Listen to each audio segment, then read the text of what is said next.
Okay, for the part 2, nomenclature of aldehyde. For cyclic aldehydes in which the CHO group is directly attached to the ring, the suffix carbaldehyde is added to the name of the ring. The carbon atom of the ring to which the aldehyde C is attached will get the number 1 location in naming the ring. So I know mahirap siyang intindihin if simple reading, so let's try to apply it muna. Ang sabi, pag meron kang napansin na cyclic ring, then meron siyang directly attached na carbaldehyde, ay na aldehyde, that aldehyde will be carbaldehyde. Hindi siya al. Magiging carbaldehyde siya. Carbaldehyde. Now, we will still identify yung cyclic ring. Ito, cyclohexane siya na cyclohexane. So, kung hindi natin ito na-learn, iisipin natin na ang name nito kay cyclohexanal, which is wrong. Hexane. So, ang name nito kay cyclohexane carbaldehyde. Okay? Cyclohexane carbaldehyde. Sa chain lang applicable yung al. Now, here, let's try. Meron tayong dalawang directly attached na aldehyde, no? Dalawa. Now, ang sabi di ba sa rule is yung directly attached na aldehyde kay automatic 1 daw siya, carbon 1. Now, sino sa kanila yung carbon 1? Huwag mag-worry kasi same lang naman. Kahit dito tayo magsisimula, same lang naman siya. So, either way, okay lang. So, sa 1 and 3, may dalawang aldehyde. So, we will have this. Ilan to? Cyclohexane yan. So, cyclohexane 1,3 dicarbaldehyde. Nag-use tayo ng di kasi nga dalawa. Dicarbaldehyde. Cyclohexane 1,3 dicarbaldehyde. Here, let's try. Since naka-benzene naman siya, naka-benzene naman tong parent natin, naka-benzene, then dalawang carbaldehyde, again, same lang, pero instead of cyclo something, since naka-benzene ring siya, benzene 1,3 dicarbaldehyde. Okay? Now, let's try. Medyo tricky na. What if may naka-attach na substituents sa cyclic ring other than aldehyde? So, first, automatic, ito, carbaldehyde na yan na name. Then, identify mo yung cyclic ring, that is cyclopentane. Right? Cyclopentane. Then, dito, meron tayo methyl. Now, when to decide sa locant? Ang sabi, di ba, kung saan directly attached yung aldehyde, yun daw yung carbon 1. Saan directly attached yung aldehyde, kaya yun yung carbon 1. So, dito yung 1, 2, 3, and so on. So, we will have the name of 2-methyl cyclopentane. Again, combine mo lang sa lahat. Dikit mo. 2-methyl cyclopentane carbaldehyde. I know it's so long, guys.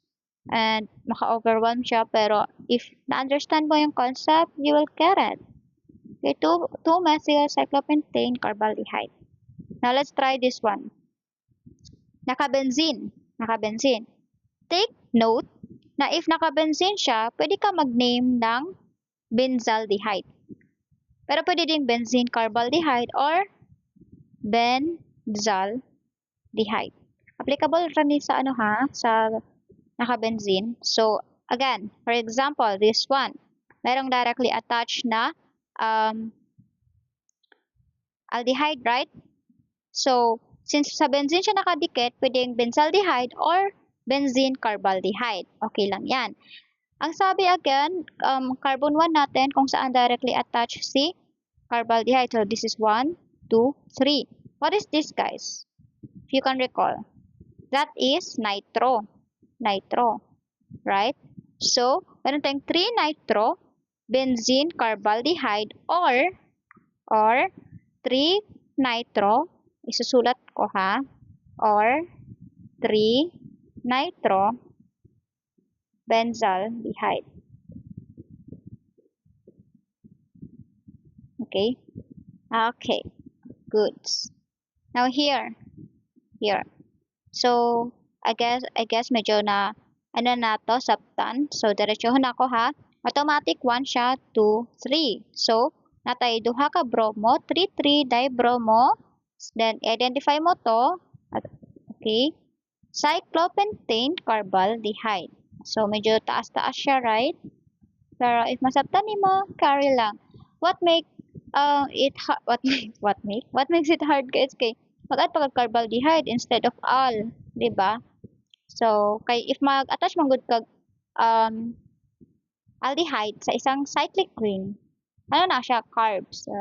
Carbs na magpuang. Now here, what if directly attached ba to guys?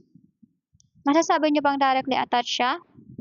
No, right? No. So, iba yung parent natin yan. Iba yung parent natin. Again, this is applicable if yung parent natin is yung naka-ring. Diba? Then substituent yung aldehyde. Now this time, ang parent natin is yung si propane kasi hindi siya directly attached eh. Hindi siya directly attached kay cyclo. Right? So, itong si cyclo, magiging substituent na lang siya. Again, pag substituent, magiging il. Cyclohexyl. Then we have propane na mayroon siyang aldehyde. Again, may invisible H dito ha. Invisible H yan. Don't panic. Okay, invisible H yan. So, propane magiging propanal. Propanal. That's why, ang name natin is magiging 3-cyclohexyl propanal. Why? Kasi always number 1 yung directly attached kay aldehyde na carbon. Okay? So, I hope naintindihan nyo siya, guys. From here. Okay? This one, I'll try to explain. Hindi ko pala na-explain. So, again, this is carbon, carbon, carbon, carbon, carbon, carbon. So, ilan yan? Again, diretso 1 to. 1, 2, 3, 4, 5, 6. Hexanal. So, 5, 5. Ito kasi, methyl yan. Hindi yan tert ha. Huwag yung puputulin. So, 5,5-dimethyl hexanal. Kasi kung pinutol nyo dito sa 5, iisipin nyo na, anong iisipin nyo? Isipin nyo na ibang substituent yung nakadikit. No? Kaya huwag nyo puputulin. So, 5,5-dimethyl hexanal. Now, let's try to answer these sample problems. No? Let's try this one. Okay. Number 1. First, let's identify the parent. So, parent natin should have yung functional group and aldehyde. Here. Joke. Okay. Ilang carbon nandyan? 2, 3, 4, 5. Okay, meron tayong 5 na carbon. Therefore, at saka alkene. Alkene, di ba? Other functional group. So, meron tayong pentene. Naka-pentene siya. Pentenal. Ay, ibang color. Yung parent name natin would be pentenal. Okay? Then, as you can see, may naka-attach. May naka-attach dito na methyl. Okay? That is methyl. Methyl. Then again, sa locant, automatic 1 to 2, 3, 4, 5. Again, sa alkene, guys, sa alkene, kaya gina-identify din natin yung first carbon na nag-introduce ng alkene. That is 2. Okay? And locant would be methyl. So, ang name natin will be 3-methyl 2-pentanal. Okay? Sabtan? Yes. Hopefully, now here, again, dapat yung parent, meron siyang yung functional group at aldehyde, no? Ayaw jud pagpili og parent na kani. Wala na. I-ignore mo si aldehyde. So, ang parent natin here is this one. Sorry. Terminal to terminal. Okay? Terminal to terminal. Walay mag-ano. And, take note, H yan. Basin na coveran sa pag-answer ko. Okay? So, let's count the carbon. Carbon 1, 2, 3, 4. Okay? Dito lang hanggang. Kasi H yan eh. Tapos ito O. So, 4 lang yung carbon natin. We have 4 carbon. And we have other functional group na, oh my gosh, yung other functional group na alkene. Alkene, right? Meron tayong alkene dito. So, since it's butane, magiging butene. Butene. Butene. Din-identify mo yung first carbon. Again, automatic 1 yung kung saan naka-attach si aldehyde. 2. So, 2-butene. Then, 2-butene. Then, sa 2 din naka-attach yung methyl natin. Methyl. So, the name will be 2-methyl 2-butanal. Okay. Okay, let's try this, guys. Ito. Last, I will send na lang the answer. Okay. So, ma-overwhelm din ako nito, no? Ganito kahaba. But no, don't. Let's keep it slowly. So, identify the parent. Again, dapat meron siyang aldehyde. Meron din yung functional groups. And meron siyang substituent. So, yan yung mga rule natin to locate the parent. So, aldehyde nandito, carbon. So, padayon lang ta. 1, 2, 3, 4, 5, 6. Longest ha? 7. Pwedeng dito or dito. Okay lang yan. 7, 8. Yun ang sabi, kung saan naka-attach si aldehyde, yun daw yung carbon 1. So, meron tayong 1, 2, 3, 4, 5, 6, 7, 8. No. Now, okay.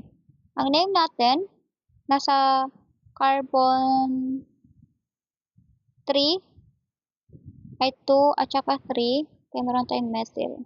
2, 3, and 7. 2, 3, 7. 2, 3, 7. Trimethyl. Methyl. Then, ilolocate natin yung yung alkene. Diba? Yung first carbon ng alkene, we have 2. Dito, si 2 at saka si 6. So, 2, 6. Ulong siya na. Octane.